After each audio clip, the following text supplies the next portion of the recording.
وما أرسلناك إلا رحمة للعالمين. Alhamdulillah wa syukurillah wa la hawla wa la quwwata illa billah.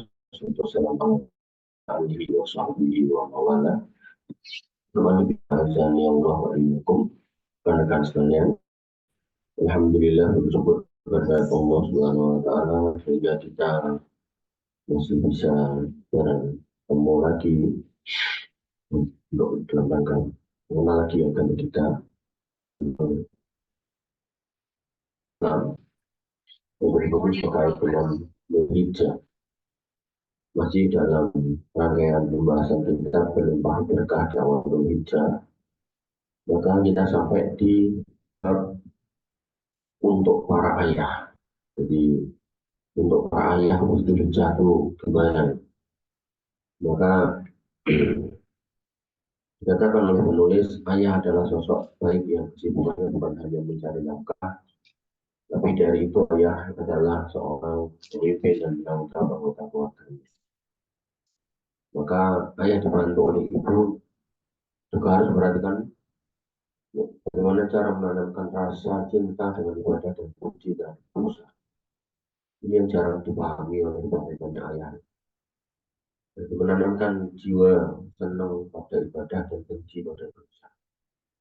Syekh Al-Utsaimin rahimahullah mengingatkan alladzi yang bagi diapi, maka hal yang seharusnya dikerjakan oleh seorang ayah ay yusajji'a auladahu min banina aw banatin ala fi'li kulli khair. Hendaknya seorang ayah selalu memberikan semangat, yusajji'a, semangat untuk anak-anaknya dari kalangan laki-laki dan perempuannya ala fi'li kulli khair, untuk menjalankan kebaikan, setiap hal yang baik itu. Maka menjelang Ramadan, keistimewaannya telah lebih terasa di mana-mana, karena setannya di bulan dulu. Namun sedikit berbeda dengan 10 hari pertama Dzulhijjah, karena masih banyak yang belum memahami keistimewaannya, sehingga para ayah dan ibu yang menyandang tugas untuk menyebarkan benih-benih kebaikan di tengah keluarga, memotivasi beramal. Ya. Nah, amalan-amalan di Idul Adha, bagaimana dikatakan oleh Ibnu alhamdulillah Allah, itu nahri wa huwa akbarul aitaini wa afdaluha. Hari raya Kurban adalah hari raya terbesar dan termulia dari 2 hari raya yang ada. Maka sejumlah amalan dari raya Idul Adha yang punya sunnah, pelaksanaannya dilakukan di hari termulia. Hingga nilainya tentu lebih istimewa dibandingkan amalan sunnah di hari-hari lain. Jadi kalau di sini jelas ya, amalan sunnah dibandingkan dengan sunnah. Jadi amalan sunnah di hari yang baik tentu akan nilainya lebih besar dibanding amalan sunnah di hari biasa. Tapi kalau amalan sunnah di hari baik dibandingkan dengan wajib, maka itu tidak bisa dibandingkan atau kurang tepat untuk dibandingkan. Yang pertama, mandi di hari raya. Disunahkan mandi pada hari raya. Zadzan berkata, Sa'ala rajulun aliyan radhiyallahu anil muslim. Ada seorang laki-laki bertanya kepada Imam Ali radhiyallahu anhu tentang mandi. Wa qala, kata beliau, Intasil kulla yawmin insya'a. Mandi setiap hari kalau mau. Di sini jangan kita ngambil kesimpulan Imam Ali ini jorok, bukan. Karena di Arab itu orang jarang keluar keringat, termasuk di Eropa. Karena kalau memang nggak kotor, nggak mandi juga nggak apa-apa. Tapi kayak kalau di negeri kita berdiri depan pintu aja setengah jam itu udah keringatan. Apalagi kita beraktivitas, ya tentu mandi setiap hari bahkan 2 atau 3 kali itu lebih baik. Pokoknya, kemudian beliau berkata lagi, maksudnya ini mandi yang disyariatkan, sudah mandi dulu, mandi wajib. Qala yaumul jum'ah wa yaum arafah. Jadi kalau diwajibkan mandi junub itu maksudnya itu yang baik itu ya pada hari Jumat, kemudian pada hari Arafah, wa yaumun nahar, pada hari Kurban tanggal 9, kemudian tanggal 10 Kurban, wa yaumul fitrah, dan pada hari raya Idul Fitri. Mandi wajib itu. Kemudian dari Nafi, Allah bin Umar, saudara beliau Umar, karena yaktasilu yaumul fitrah. dia mandi pada hari Idul maksudnya mandi wajib. Qabla ayyam tua ilal mutlah, sebelum pergi menuju tempat sholat Id. Mandi hari raya tidak khusus untuk yang berangkat saja, namun sunahkan bagi seluruh umat Islam. Imam Nawawi rahimahullah berkata, jadi kalau ada orang yang udah nggak bisa berangkat, maka mau mandi dengan Imam Nawawi rahimahullah berkata, wa minal ghusli al-masnun, dan di antara mandi yang disunahkan, ghuslul aidain wa huwa sunnatun likulli ahadin bil ittifaq. Itu adalah mandi di hari dua hari raya, dan itu adalah sunnah bagi setiap orang dengan kesepakatan para ulama. Sawa'ur rijal sama siapa itu laki-laki, wan nisa dan wasibyan, anak-anak, li'annahu yuradu lizzina, karena maksudnya adalah untuk mempercantik diri, untuk memperhias diri, memperganteng diri. Artinya itu hari raya, maka kita kalau mandi itu baik-baik aja. Walaupun ada seorang wanita yang mungkin dia nggak sholat Id, gitu, tapi kan dia punya hal yang mana dia itu kalau bisa tuh hadir di lapangan. Kemudian yang kedua, memakai pakaian terbaik, ini juga dianjurkan. Anjuran agar pemakaian pakaian terbaik di hari raya ditunjukkan oleh beberapa hal, diantaranya hadis dari Ibnu Umar pernah melihat pakaian dengan bahan sutra yang kita perokin tuba'u besuk dijual di pasar. Fa'ata biha Rasulullah SAW, kemudian dihadiahkan kepada Nabi SAW. Pokoknya kemudian Umar berkata, ya Rasulullah, wahai Rasulullah, ibta' hadhil hullah wa tajammal biha lil'aid wal wufud. Belilah pakaian ini agar Anda berpenampilan bagus di hari raya dan kita menjual bagus. Rasulullah menolak karena pakaian itu berasal dari sutra yang haram kepada laki-laki. Namun beliau tidak mengingkari perkataan Umar tentang agar berpenampilan itu bagus. Jadi kalau sekiranya itu nggak haram, ya beliau haram. Karena itu saat jelaskan hadis ini, Al-Hafidz Ibnu Hajar al-Hambali rahimahullah berkata, hadis hadis ala at-tajammuli lil'id. Hadis ini menunjukkan ya pentingnya memperbaiki atau mempercantik, memperganteng diri kita di hari Id. Wa annahu kana mu'tadan bainahum.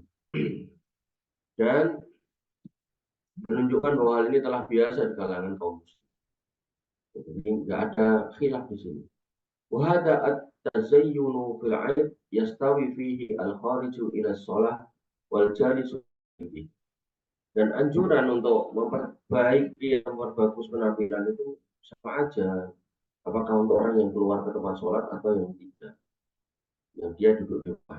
Hatta an-nisa wal atfal, sama aja apakah itu lagi perempuan dewasa atau anak. Allah taala. Maka menggunakan pakaian indah bagi seorang wanita bukan artinya pakaian yang mengundang syahwat, gitu ya. Itu bukan pakaian yang transparan. Indah namun tetap sopan dan hanya boleh digunakan ketika bersama wanita serta hanya mengizinkan para wanita memperlihatkan perhiasannya kepada suaminya. Wa kullil mu'minina yaghdudna min absarihinna wa yahfadna furujahunna. Dan katakanlah kepada orang-orang beriman untuk menundukkan pandangannya dan menjaga kemaluannya. Wa la yubdina zinatahunna illa, dan tidak menunjukkan perhiasan yang mereka sembunyikan illa ma dhahara minha, kecuali yang biasa nampak cincin dan apa. Wal yadrib bi khumurihinna ala juyubihinna, dan hendaknya dia mengulurkan khimarnya pada badannya. Wala yubdina zinatahunna illa li bu'ulatihinna, dan seterusnya. Ini kaidah kepada siapa kita bisa menampakkan aurat, khususnya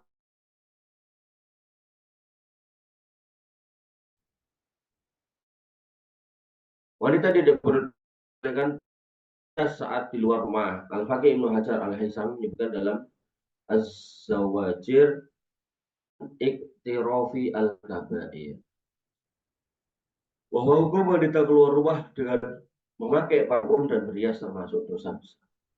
Jadi wanita pakai parfum dan menor gitu. Nah, itu besar sih. Yang ketiga bersikap untuk sholat bisa dimulai setelah sholat subuh jika memungkinkan. Sholat subuh langsung ke lapangan. Selama menunggu maka seorang harus mendapatkan keutamaan sholat. Nabi SAW bersabda, la yazalu ahadukum. Tidaklah senantiasa seorang di antara kamu fi sholatin, dia itu sedang sholat, maka mati sholatu tahbisuhu. Selama dia tertahan oleh sholat oleh kubur. La yamna'uhu ayyang qaliba ila ahli illa sholat. Gak ada yang menahannya untuk kembali ke keluarganya kecuali sholat.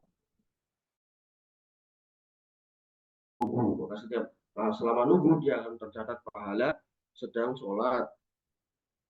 Kemudian bersegera menuju sholat itu juga merupakan amalan yang mulia sebagaimana para sahabat Rasulullah SAW.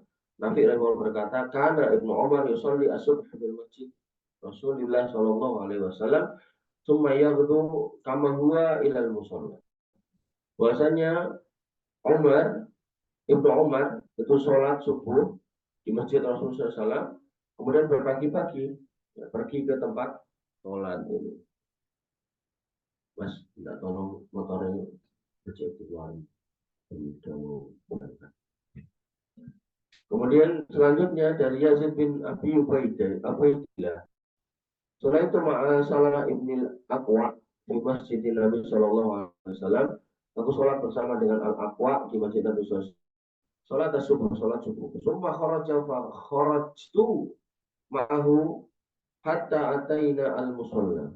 Kemudian keluar, maka aku pun keluar ma'ahu bersamanya hatta ataina musalla, sampai kami sampai di tempat sholat id. Wajalas tu, maka dia pun duduk dan aku pun juga Salamah bin Aqwa, maka dia pun duduk dan aku yang duduk hatta ja'al imam, sampai imam datang. Dia bin Muawiyah Salamah bin Al-Aqwa menceritakan tentang amalan orang-orang jajahannya seperti hari raya. Seorang tabi'in Ibrahim An-Nakhai berkata, kanu yusallun al-fajr wa alaihim siyahu. Pada saat sholat subuh, yang orang-orang yang telah memakai pakaian hari raya, mereka sudah siap, Pak. Mereka melakukan persiapan untuk menuju sholat sejak sebelum subuh. Tidak kayak kita ya, kita itu habis subuh baru siap-siap. Kemudian yang keempat bertakbir. Dimulai dari berangkat sampai menuju pelaksanaan sholat id dimulai. Ketika telah sampai di lapangan sholat id, sebaiknya tidak diem aja. Yang terbaik adalah bertakbir. Takbir ialah salah satu syiar di hari raya Idul Adha. Juga dianjurkan bertakbir setiap selesai sholat fardu sampai sholat asar di tanggal 13 Dzulhijjah sebagaimana telah dijelaskan pada riwayat sebelumnya. Lafaz takbir juga telah dilewati pembahasannya. Yang kelima, berkumpul untuk makan-makan. Ini sunnah juga. Ibnu Taimiyah rahimahullah berkata, jam'un nas lit-ta'am fil 'aidaini wa ayyamut tasyrik. Manusia berkumpul untuk makan pada 2 hari raya dan pada hari tasyrik. Hukumnya sunnah. Wa huwa min sya'airil Islam, dan itu termasuk syiar Islam alladzi sannaha Rasulullah SAW lil muslimin, yang disunnahkan Rasulullah SAW kepada kaum muslimin. Kemudian yang keenam disunahkan adalah berkurban. Maka berbuka dimulai setelah sholat Idul Adha, pada saat ini adalah 13 Dzulhijjah. Tentang keutamaan berkurban telah dilalui juga. Dari hari tasyrik yaitu tanggal 11, 12, 13 Dzulhijjah. Tanggal 11 disebut sebagai hari Al-Qar, menetap, dan merupakan hari paling agung setelah hari raya Id. Menetap karena 10 jamaah haji menetap di Mina pada hari tersebut. Nabi SAW bersabda, inna a'dhamal ayyam indallahi tabaraka wa ta'ala yaumun nahar wa yaumul qar. Sesungguhnya hari yang teragung di sisi Allah adalah hari Nahar, yaitu 10 Dzulhijjah, dan kemudian hari 13-nya. Hari makan dan minum sebagaimana dijelaskan oleh Rasulullah SAW dalam sabdanya, ayyamut tasyrik ayyamu akli wa syurbin wa dzikrillah. Hari tasyrik adalah hari di mana kita makan, minum, dan berzikir. Dan yang lain Rasulullah SAW menyatakan, yaumu arafah wa yaumu nahar wa ayyamut tasyrik aituna ahlal Islam. Bahwasanya hari Arafah, hari kurban, hari tasyrik adalah hari raya kami, kita, para ahlul Islam, umat Islam. Sehingga tidak boleh berpuasa pada hari tasyrik, dan salah satu dari hari tasyrik, Nabi SAW pernah bersabda, dan di salah satu hari tasyrik, Beliau bersabda, "Man kana sha'iman falyuftir." Siapa yang sedang puasa buka. Fa inna ma ayyamu aklin wa syurbin. Karena pada hari ini adalah hari makan dan minum. Jangan sampai ada diizinkan untuk berpuasa pada hari tasyrik, yaitu orang yang menunaikan ibadah haji atau qiron dan tidak memiliki kemampuan menyembelih hewan kurban, hewan haji, hewan denda. Aisyah dan Ibnu Umar radhiyallahu anhu berkata, "Lam yurahhas fi ayyami tasyrik ayyasumna illa liman lam yajidil haji." Hadiah. Maka tidaklah diperkenankan, tidaklah diringankan untuk puasa pada hari tasyrik dan juga untuk berpuasa di hari tasyrik, illa kecuali liman lam yajidil haji, kecuali kepada orang yang mendapat binatang sembelihan. Maka pada hari tasyrik kita dianjurkan untuk semakin memperbanyak zikir kepada Allah dengan zikir apa saja yang telah diajarkan oleh agama kita, terlebih bertakbir. Berdasarkan Allah Subhanahu wa taala, wa dzkurullah fi ayyamil ma'dudat. Maka berzikirlah kepada nama Allah dan menyebut nama Allah pada hari-hari yang berbilang. Dan Imam Ibnu Arabi Al-Maliki rahimahullah berkata, la khilafa annal murad bizikr. Maka ada khilaf bahwasanya maksud dengan zikir guna at-takbir. Yang dimaksud zikir di sini adalah takbir. Jangan makna hari-hari yang terpilih adalah hari-hari tasyrik, dan demikianlah amalan yang dijalani oleh para pendahulu kita yang soleh. Imam Bukhari rahimahullah, Ibnu Umar yukabbir bimina. Bahasanya Ibnu Umar bertakbir di Mina. Tilkal ayyam, pada hari-hari itu, wa khalfas sholawat, dan setelah sholat 5 waktu, wa ala firasi, dan di atas tempat tidurnya, wa fi fustati, dan di kemah-kemahnya, wa majlisih, dan di masjid-majlisnya, wa mamsyahu, dan di tempat jalan beliau SAW. Tilka ayyam, tilka ayyamul jami', tilkal ayyama jami'an, pada hari-hari itu semuanya. Kemudian Ibnu Rajab Al-Hambali berkata, pada hari tasyrik terkumpul pada diri orang-orang beriman dua jenis kenikmatan, yaitu nikmat badan dengan makan dan minum, serta kenikmatan qalbu, hati, dengan zikir dan bersyukur, sehingga lengkaplah semua nikmat yang diberikan Allah Subhanahu wa taala kepadanya. Beliau rahimahullah juga menjelaskan bahwa pada sabda Nabi SAW, zikir kepada Allah, terdapat petunjuk bahwa makan dan minum di hari raya harus digunakan untuk membantu ibadah zikir kepada Allah. Ya. Hal itu merupakan bentuk penyempurnaan suatu nikmat, dan saat nikmat digunakan untuk mendukung ketaatan. Kemudian di dalam Al-Quran, Allah telah memerintahkan untuk makan makanan yang halal dan bersyukurinya. Maka siapa saja yang menjadikan nikmat Allah untuk memuluskan perbuatan maksiat, berarti dia telah mengingkari nikmat Allah dan menggantinya dengan menjadi tindakan pengingkaran. Maka pantas jika nikmat-nikmat tersebut dicabut dari orang yang demikian. Amal ibadah tidak berakhir dengan selesainya 10 hari bulan Dzulhijjah. Karena mari tetap melakukan kebiasaan baik yang telah kita jalani selama beberapa hari ini. Jangan lemah apalagi berhenti, selalu jaga amal wajib dan hindari segala dosa, tambah dengan yang sunnah. Allah berkata, Allah tidak memberikan batas akhir terhadap amalan seorang mukmin selain kematiannya. Allah menetapkan adanya mawasim, waktu-waktu amalan dilipat gandakan, maka ialah sebagai penyemangat untuk melakukan amal solih dan lebih menghadapkan diri kepada Allah dengan beragam ketaatan yang mendekatkan diri kepadanya, sehingga semakin kebaikan saat waktu dilapangkan amalnya jadi. Kemudian Syekh Abdul Aziz bin Baz rahimahullah berkata, memberikan nasihat seluruh orang yang balik, yang wajib menjalankan hukum agama, wajib untuk istiqomah, kokoh, tegak di atas kebenaran, senantiasa menunaikan kewajiban dan meninggalkan semua perbuatan yang haram sampai ajal. Ini adalah kewajiban bagi seluruhnya, yaitu bertakwa kepada Allah dan menjalankan hak-hak Allah wa ta'ala. Senantiasa melaksanakan amalan-amalan yang wajib, meninggalkan perbuatan yang haram dengan dasar keimanan kepada Allah dan Rasul-Nya, berharap pahala di sisinya, mengerjakan semuanya dengan ikhlas dan jujur, mengharapkan balasan dari Allah serta takut siksanya sampai tiba waktu kematian. Karena Allah Subhanahu wa taala berfirman, "Wa'bud rabbaka hatta ya'tiyakal yakin." maka sembahlah Allah Subhanahu wa taala sampai datang keyakinan. Dan Allah Subhanahu wa taala juga berfirman, ya ayyuhalladzina amanu taqullaha haqqa tuqatih, orang-orang yang beriman, bertakwalah kepada Allah dengan takwa yang sebenar-benarnya, wala tamutunna illa wa antum muslimun, dan jangan pernah mati kecuali kalian menjadi orang yang muslim. Sehingga semuanya wajib bertakwa kepada Allah, terus istiqomah di atas agamanya, meninggalkan semua perbuatan haram dan mencintai Allah dan membenci karena Allah, loyalitas kepada Allah, kepada musuh-musuh karena dan memusuhi orang yang memusuhinya karena Allah. Ini adalah tujuan dari diciptakan manusia, dan ini yang kepada mereka. Maka inilah ibadah yang menjadi sebab diciptakannya, yang ditunjukkan dalam firman-Nya, wa ma khalaqtul jinna wal insa illa liya'budun. Jadi orang beriman itu harus benci dan senangnya karena Allah, jangan karena kepentingan. Aku benci karena aku, enggak bagus. Maka inilah hakikat ibadah yang menjadi sebab diciptakannya manusia, seperti yang ditunjukkan oleh firman-Nya, ya ayyuhan nasu ubudu rabbakum, hai manusia sembahlah Rabbmu. Maka wajib berusaha dengan penuh kesungguhan untuk merealisasikan hal ini dalam beribadah, memohon kepada Allah petunjuk agar kemudian teguh di atas ibadah. Maka masing-masing kita hendaknya minta kepada Allah hidayah dan pertolongan.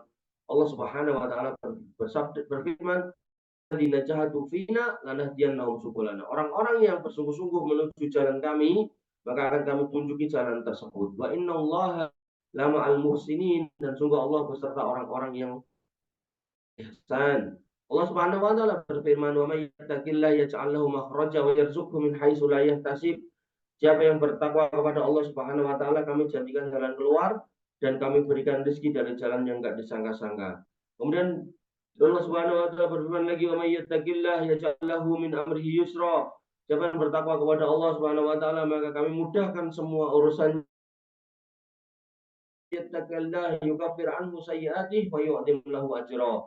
Siapa yang kemudian bertakwa kepada Allah Subhanahu wa taala, maka akan kami hapus dosa-dosanya dan akan kami lipat gandakan pahalanya. Allah juga berfirman, ya ayyuhalladzina amanu taqullaha wa qulu qawlan sadida. Wahai orang-orang yang beriman, bertakwalah kepada Allah Subhanahu wa taala dan berkatalah yang benar. Yuslih lakum a'malakum wa yaghfir lakum dzunubakum. Maka Allah akan memperbaiki amal-amalmu dan mengampuni dosa-dosamu. Kemudian artinya siapa saja yang bertakwa menjaga ucapan, saya perbaiki amalnya, mengampuni dosanya. Barang siapa yang taat kepada Allah dan Rasulnya, maka dia benar-benar memilih keberuntungan yang besar. Ini adalah hakikat takwa. Orang yang taat kepada Allah dan Rasulnya, inilah takwa, inilah agama Allah, inilah wujud nyata keimanan kepada Allah dan Rasulnya.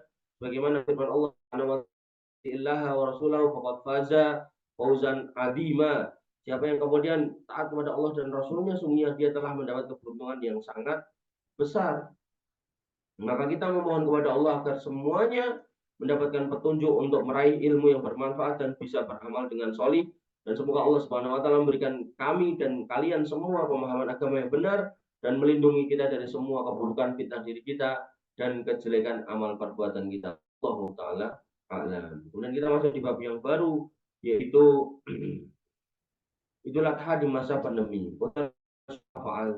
Di tahun 1442 ini dunia telah mengalami pandemi. Jadi ini kita berulang ya. Zaman dulu ada tahun, kemudian ada COVID dan seterusnya. Selain menjaga kesehatan dan mengetahui segala aturan yang diberlakukan oleh pemerintah, senantiasa menjaga ibadah, berbanyak istighfar dan taubat untuk menjadi amalan yang penting di saat khusus untuk sepanjang waktu. Maka salah satu yang perlu diingat bahwa pelaksanaan sholat Idul Adha adalah ibadah kurban yang diselenggarakan selama pandemi masih berlangsung. Ini harus mengikuti sejarah aturan yang telah ditetapkan oleh pemerintah kita. Jadi pentingnya taat kepada pemimpin ketika tidak diperintahkan untuk yang maksiat itu insya Allah enak. Yang terkait dengan tempat sholat, waktu penyembelihan, teknis seterusnya termasuk pembagian. Maka selama tidak memerintahkan untuk berbuat dosa, maka kita wajib patuh kepada pemerintah. Karena Allah Subhanahu wa taala berfirman, ya ayyuhalladzina amanu atiiullaha wa atiiur rasul wa ulil amri minkum.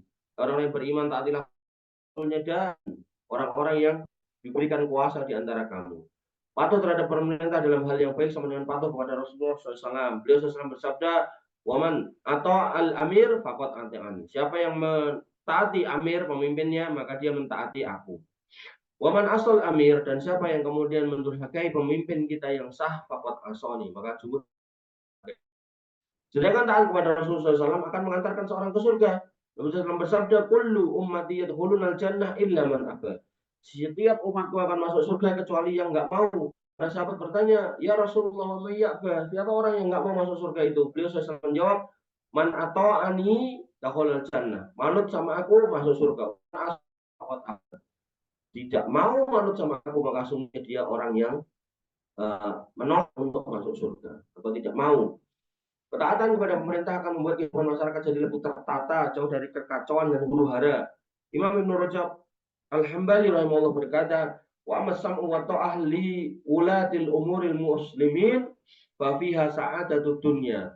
Adapun mendengar dan taat kepada pemerintah kaum muslimin, maka di dalamnya ada kegembiraan, kebahagiaan dunia, wa biha tantadimu al-masalihu al-ibad fi ma'ayisihim. Dan dengan ketaatan itu, maka hal-hal yang bermanfaat buat hidupnya akan lebih tertata, ya, sehingga seorang muslim akan lebih enjoy hidup dalam kondisi itu semata karena bantuan dan kemudahan yang Allah berikan terhadap buku ini sehingga dapat terrealisasi. Maka kami mohon kepada Allah agar memberikan ilmu yang telah kita baca. Maka kita mohon kepada Allah agar ilmu yang telah kita baca dan pelajari menjadi ilmu yang bermanfaat, khususnya bagi penyusunnya dan segenap pembaca semuanya. Amin.